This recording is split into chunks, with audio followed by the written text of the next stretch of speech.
भगवान के सामने आंसू बहाने से क्या परिणाम होता है। प्रिय साथियों, आज मैं आपको इस विषय पर जानकारी देने का प्रयास कर रहा हूं। वेद, पुराण और अन्य धार्मिक ग्रंथों में इस विषय पर विचार किया गया है। जिन व्यक्तियों के दिल में पूर्ण भगवान पर विश्वास होता है, वे ही भगवान के सामने आंसू बहाते हैं।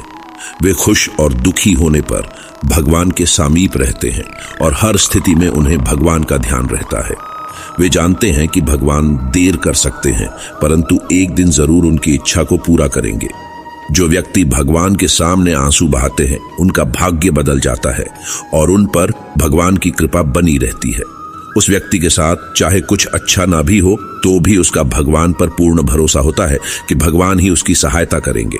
वह हर दुख में भगवान को याद करता है और सुख में भी भगवान को नहीं भूलता। उस व्यक्ति का मन पवित्र होने लगता है और उसके अंदर आध्यात्म का विकास होने लगता है और उसका मन भगवान की भक्ति में लगने लगता है।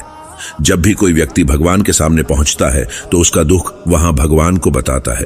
हमारे मन की हर बात भगवान जानते हैं। वे हमारे अंतरंग में छुपे सभी भावों को जानते हैं। वे अंतर्यामी हैं, उनसे कुछ भी छिप नहीं सकता। व्यक्ति को यदि मुसीबतों से जल्दी बाहर निकलना है, तो उसे भगवत गीता पढ़ना शुरू कर देना चाहिए। भगवत गीता को पढ़ने से दुखी व्यक्ति को जल्दी भगवान उसकी सही राह दिखा देंगे। भगवान की स्तुति करने से सभी संकटों का निवारण होता है। भगवान के सामने रोने या न रोने से इस सनातन धर्म के अनुयायियों का अंतिम लक्ष्य मोक्ष की प्राप्ति होती है। प्रत्येक व्यक्ति चाहता है कि वह जीवित अवस्था में सभी सुखों का आनंद उठाए और मृत्यु के बाद मोक्ष को प्राप्त करे। इसके लिए वह भगवान से प्रार्थना करता है कि उसे धन, सुख और खुशियां मिले। लेकिन हर व्यक्ति को यह समझना चाहिए कि भगवान का काम है अपने भक्तों की देखभाल करना, उनका पेट भरना और उनकी समृद्धि का समर्थन करना। भगवान के साथी रूप में उसे सहायता करने का काम भी अपने कर्मों के माध्यम से खुद करना होता है। भगवान भी इस धरती पर जन्म लेने और कई संघर्षों का सामना करने के लिए आए थे।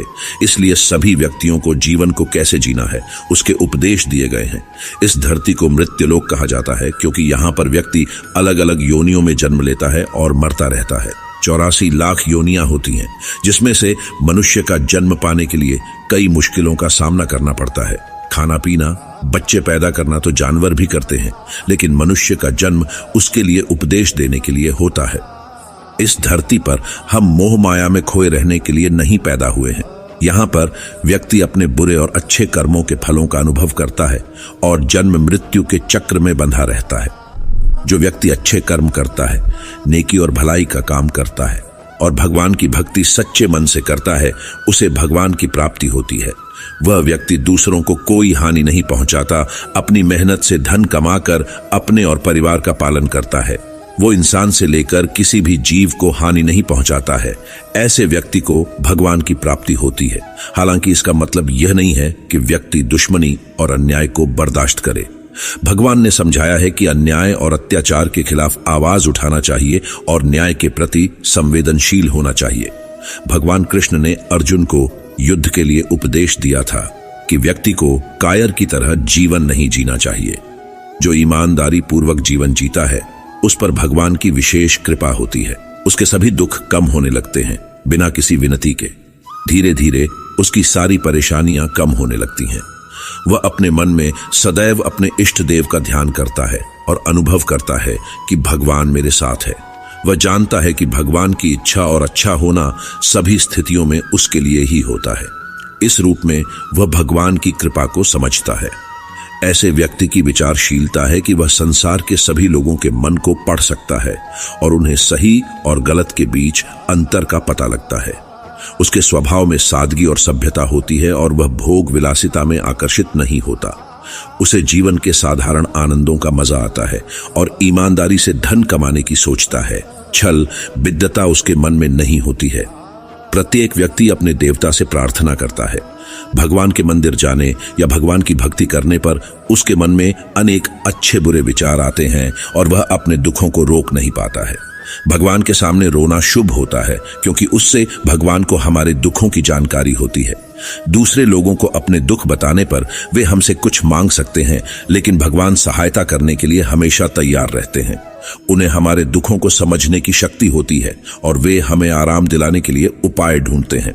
दुहक के समय भगवान ही हमारी सहायता करने के लिए अपने अलग अलग रूप में हमारे पास आते हैं।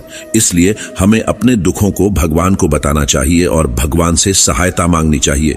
वो दूसरों की तरह उनका मजाक नहीं उड़ाते हैं और सच्ची प्रार्थना करते हैं तो चमत्कारी फायदे हो सकते हैं।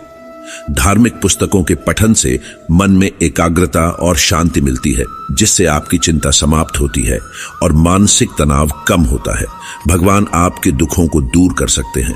आपके जीवन में बड़ी समस्याएं आए तो भी आप भगवान को बताएं और सच्ची प्रार्थना करें तो आपको चमत्कारिक लाभ मिलेगा।